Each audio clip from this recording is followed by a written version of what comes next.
કેમ છો મિત્રો? મજામાં? એક નાનકડો એવો ટોપિકની આજે આપણે ચર્ચા કરીએ છીએ. એકદમ ઈઝી છે. તમે ક્યાંક નામ પણ સાંભળેલું હશે, ક્વેશ્ચન ટેગ. તો ક્વેશ્ચન ટેગ એટલે શું? સાહજિક છે કે તમને પ્રશ્ન થાય કે ક્વેશ્ચન ટેગ એટલે શું, તેનું ગુજરાતી કરો ને તો એવો અર્થ થાય અનુપ્રશ્ન. તો એવો પ્રશ્ન થાય કે અનુપ્રશ્ન એટલે શું. હવે હું તમને સમજાવું. એકદમ ઈઝી છે, માત્ર સમજી લેજો. સમજાઈ જશે ને એટલે પછી કોઈ પ્રશ્ન નહીં રહે. પહેલા તો ક્વેશ્ચન ટેગ કોને કહેવાય એ ક્લિયર કરી લઈએ. તો હું તમને એમ કહું કે હું તમારે ઘરે આવ્યો હતો. નહોતો આવ્યો? તમે કે હા સર આવ્યા હતા. મેં ગઈકાલે હોમવર્ક લખ્યું હતું ને એમ. એટલે સામે ખાતરી કરવા માટે પાછો પ્રશ્ન પૂછાય એને ક્વેશ્ચન ટેગ કહેવાય. આપણે એમ કહીએ ને કે મેં ગયા વર્ષે 80% મેળવ્યા હતા. ખરું ને? મેળવ્યા હતા ને? એમ ખાતરી કરવા માટે સામે પ્રશ્ન કરીએ કે અમે ગઈકાલે 2 વિડીયો જોયા હતા, 2 વિડીયો લેક્ચર અમે જોયા હતા. નહોતા જોયા? જોયા હતા. તો કે નહોતા જોયા, એમ ખાતરી કરવા માટે સામે પ્રશ્ન કરો એને ક્વેશ્ચન ટેગ કહેવાય. જો ફરીથી એક એક્ઝામ્પલ આપું કે મેં ગઈકાલે જ્યુસ પીધું હતું. નહોતું પીધું? મેં ગઈકાલે આઈસ્ક્રીમ નહોતી ખાધી, ખાધી હતી. એમ ટૂંકમાં ખાતરી કરવા માટે જે સામેથી બીજો પ્રશ્ન તમે પૂછો એને ક્વેશ્ચન ટેગ કહેવાય. હવે મેં જો તમને એક્ઝામ્પલ આપ્યું કે મેં ગઈકાલે જ્યુસ પીધું હતું, પછી ખાતરી કરવા માટે મેં શું પૂછ્યું? નહોતું પીધું? પીધું હતું તો ખાતરી કરવા માટે વાક્ય કેવું પૂછ્યું? નકાર. નહોતું પીધું. મેં ગઈકાલે આઈસ્ક્રીમ ખાધી નહોતી, ખાધી હતી. એમ એટલે વાક્ય હકાર તો ક્વેશ્ચન ટેગ નકાર. જો અહીંયા તમે જોજો, આમાં વાક્યને અંતે વાક્યમાં આપેલ સહાયકારક ક્રિયાપદ એને આધારે ક્વેશ્ચન ટેગ મુકાય. સહાયકારક ક્રિયાપદ એટલે શું? તો કે મતલબ કે આમાં ક્રિયાપદ નથી તો એ ટુ બી નું રૂપ, એ સહાયકારક ક્રિયાપદ કહેવાય.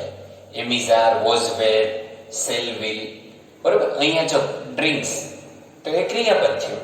એને આધારે સહાયકારક ક્રિયાપદને આધારે ક્વેશ્ચન ટેગ મુકાય. એકદમ ઈઝી છે, હું તમને સમજાવીશ એટલે તમને ક્લિયર થઈ જશે.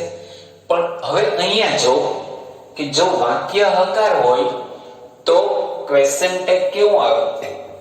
નકાર આવે. મેં કીધું ને કે મેં ગઈકાલે જ્યુસ પીધું હતું, નહોતું પીધું. ખાતરી કરવા માટે શું કીધું? નહોતું પીધું. તે વાક્ય કેવું થયું? નકાર.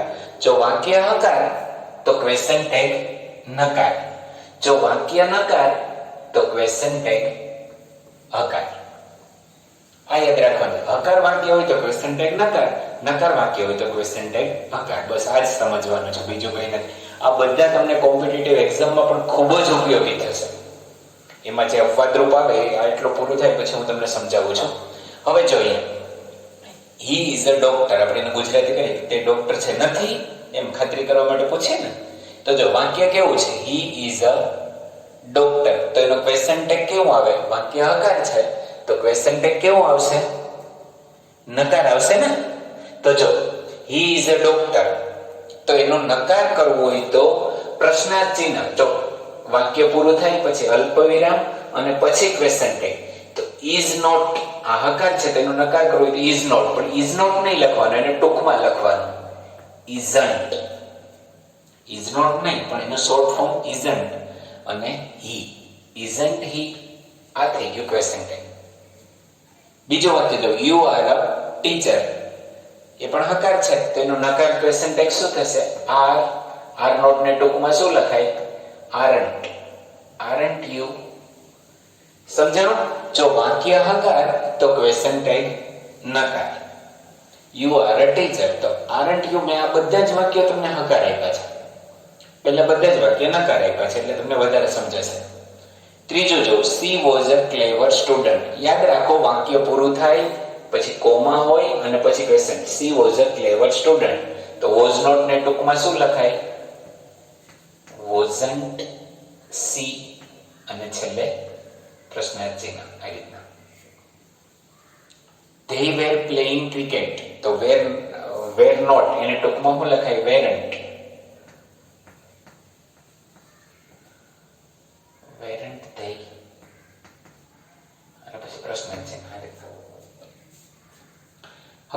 બેને એક તમારે યાદ રાખવું પડશે કે આઈ સેલ ડ્રિંક અ ટી.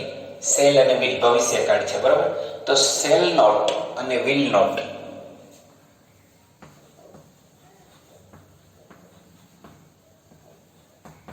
આપણે જ્યારે ટેન્સ શીખ્યા ત્યારે મેં ચર્ચા કરેલી હતી, તમને યાદ પણ હશે, પણ ફરીથી રિવાઇન્ડ કરાવી દઉં કે સેલ નોટને ટૂંકમાં લખવું હોય તો તમારે શું લખવાનું? સાન્ટ, SHANT, સાન્ટ. અને વિલ નોટને ટૂંકમાં લખવું હોય તો વોન્ટ, આ રીતના. વિલન્ટ નહીં થાય, સેલન્ટ નહીં થાય, સાન્ટ અને વોન્ટ. વોન્ટમાં પણ યાદ રાખજો WONT. જો ભૂલથી તમારે ત્યાં આમ લખાઈ ગયું WANT તો વોન્ટ એટલે આઈ વોન્ટ અ ચોકલેટ, મને એક ચોકલેટ જોઈએ છે. વોન્ટ તો એ ક્રિયાપદ થઈ ગઈ. ઓકે, એટલે એ યાદ રાખજો. તો અહીંયા જો હકાર વાક્ય છે તો ક્વેશ્ચન ટેગ કેવું કરશો આપણે? નકાર. આઈ સેલ, તો સેલ નું શું થાય? સાન્ટ. સાન્ટ આઈ. વિલ નોટ ને ટૂંકમાં શું લખીએ આપણે? Want you. અને પછી પ્રશ્નાર્થ ચિહ્ન યાદ રાખવાનું. હકાર વાક્ય હોય તો ક્વેશ્ચન ટેગ નકાર. હવે અહીંયા તો આ બધામાં એમ ઇઝ આર ટુ બી ના રૂપ હતા. અહીંયા જો રવિ ડ્રિંક્સ ટી સાદો વર્તમાન કાળ છે, તો સાદા વર્તમાન કાળને પ્રશ્નાર્થ કરો તો શું આવે? ડુ અથવા ડઝ. તો રવિ ત્રીજો પુરુષ એકવચન છે તો એના માટે શું આવશે? ડઝ આવશે. તો ડઝ નોટ ને ટૂંકમાં લખીએ તો ડઝન્ટ રવિ. રવિ એટલે એનું સર્વનામ થાય he. Doesn't he the parrot eat mango. જો એ સાદો ભૂતકાળ છે તો એનો પ્રશ્નાર્થ કરો તો ડીડ મૂકવું પડે ને. તો ડીડ નોટ ને ટૂંકમાં લખો તો ડીડન્ટ પેરોટ. પેરોટ એટલે ઈટ. આ રીતે અહીંયા તો સર્વનામ હતા જ. રવિ એટલે હી, પેરોટ એટલે ઈટ, જે હોય. Rita has a nice car. જો ડુ નોટ, ડઝ નોટ, બરોબર, ડીડ નોટ એ પણ આવે. પછી Rita has a nice car, તો હેઝ નોટ ને ટૂંકમાં લખો તો હેઝન્ટ. રીટા, રીટા મતલબ કે she. We have learnt English, તો haven't we. You can speak English, તો મોડલ ઓક્ઝિલરી છે તો કેન નું ભૂતકાળ, કેન નું નકાર. કેન નોટ ને can't. Can't you. You should respect your teachers, તો should not ને ટૂંકમાં લખો તો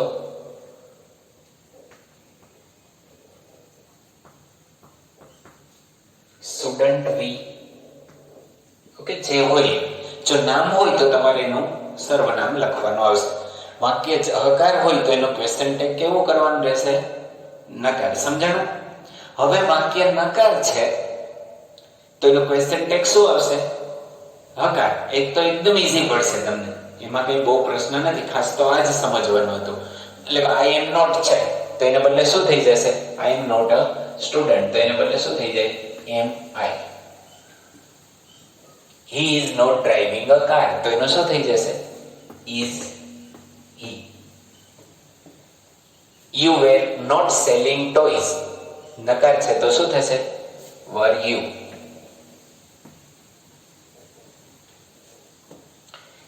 She does not write a story, તો does not છે તો શું આવશે? Does she. They do not, તો કે do they. Hitesh did not, તો did Hitesh. Hitesh એટલે did he. We shall not, તો શું થશે? Shall we. You must not, તો કે must you. સોરી, નામ છે કા, તો must he. કોમા અને પ્રશ્નાર્થ ચિહ્ન તો ભૂલાય નહીં. હિના હેઝ નોટ, તો હેઝ નોટ એટલે હેઝ હિના મતલબ કે she. Ram and Shyam have not drunk coffee just now. તો હેવ, રામ અને શ્યામ બે છે તો હેવ ધે. ઓકે, નકાર હોય તો ક્વેશ્ચન ટેગ શું કરવાનો? હકાર. જો વાક્ય હકાર હોય તો ક્વેશ્ચન ટેગ નકાર. હું માનું ત્યાં સુધી તમને સમજાણું હશે. એકદમ સરળ છે. પણ હવે મારે તમને જે કહેવાનું છે, આ તો એક રૂલ્સ યાદ રાખવાનો છે, પણ અમુક એક્સેપ્શનલ કેસ હોય, અમુક અપવાદરૂપ હોય, ત્યારે શું કરવાનું? અપવાદરૂપ સેન્ટેન્સ આવે તો એમાં શું કરવાનું એનું હું તમને અહીંયા ખાલી એક તમારે યાદ ક્યાં રાખવાના છે? એક તો આ સેલ અને વિલ વાળા, સાન્ટ અને વોન્ટ, એ ભૂલાય નહીં. બરોબર છે? અને હવે હું જે અહીંયા આપું છું એ ઓકે, આ એટલું સમજાણું હશે. તો હવે અહીંયા હું તમને જે બીજી ચર્ચા કરવા માંગુ છું એની વાત કરીએ આપણે.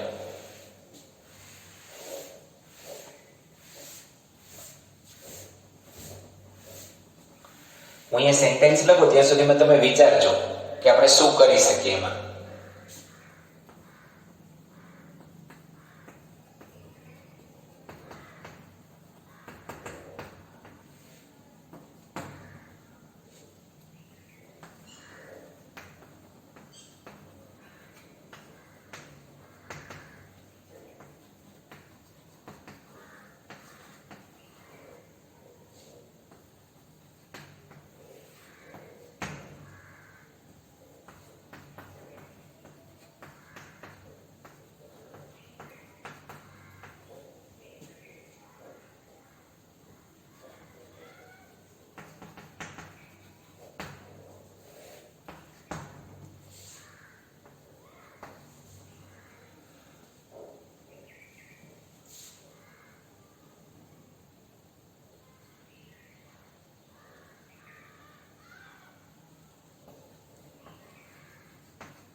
ઓકે, હવે અહીંયા જો આઈ એમ નોટ અ સ્ટુડન્ટ. હાલો, મેં પ્યુપિલ લખ્યો ને એને બદલે હાલો સ્ટુડન્ટ કરી નાખો એટલે તમને એક સરખું રહે. આઈ એમ અ સ્ટુડન્ટ. પ્યુપિલ એટલે પણ સ્ટુડન્ટ થાય અને તો તમને સરખું રહે. શું થશે? કોઈ કહેશે મને? કયો છું આઈ એમ નોટ હતું તો આપણે એમ આઈ કર્યું. તો એમ નોટ ને ટૂંકમાં શું લખાય? તો એ હું તમને કહી દઉં પહેલા, એ તમારી જાણ માટે, એની અહીંયા જરૂર નથી. એમ નોટ ને લખાય એન્ટ. એમ નોટ ને ટૂંકમાં શું લખાય? આપણે કેમ સેલ નોટ ને સાન્ટ અને વિલ નોટ ને વોન્ટ લખ્યું એમ નોટ ને શું લખાય? એન્ટ. પણ અહીંયા હકાર છે તો એનું ક્વેશ્ચન ટેગ શું થશે? નકાર. પણ એક્સેપ્શનલ કેસ છે, એમાં એન્ટ નહીં આવે, એમાં આવશે આરન્ટ. આરન્ટ આઈ યાદ રાખજો. એક આ યાદ રાખવાના છે. પછી જે આ વાક્યો છે એ વાક્યો કેવા છે? Go and drink water for me, don't waste your time, work hard. કયા કાળના વાક્યો છે? શું કહેશો તમે? આ વાક્યો છે આજ્ઞાર્થ વાક્યો છે, ઇમ્પેરેટિવ સેન્ટેન્સ છે. વાક્યની શરૂઆત જ ક્રિયાપદથી થાય. તો એ વાક્ય હકાર હોય કે નકાર, એનું ક્વેશ્ચન ટેગ થાય will you.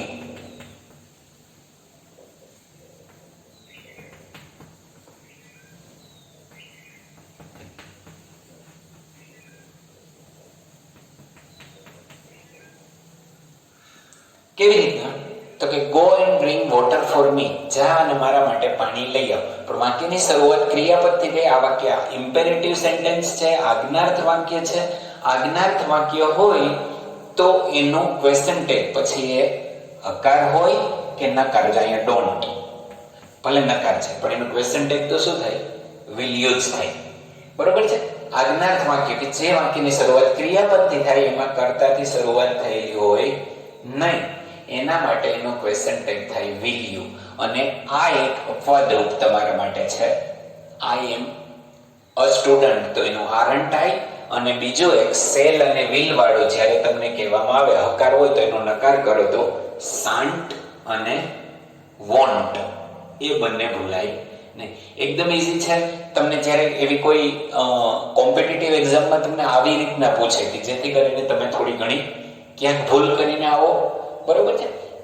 એમ નોટ હોય તો આર આઈ નથી કરવાનું, તો એમ આઈ જ કરવાનું. પણ એમ આઈ એમ હકાર હોય તો આર એન્ડ આઈ કરવાનું રહે છે. એટલે સુધી હું માનું ત્યાં સુધી સમજાઈ ગયું હશે. અને વ્યવસ્થિત જરાક રિવિઝન કરજો, એવું હોય તો રિપીટ કરજો વિડીયો, જેથી કરીને તમને વધારે આઈડિયા આવશે. અને સાથે જે હોમવર્ક છે એ હોમવર્કમાં પણ એની એક્સરસાઇઝ કરવાની કોશિશ કરજો. ઓકે.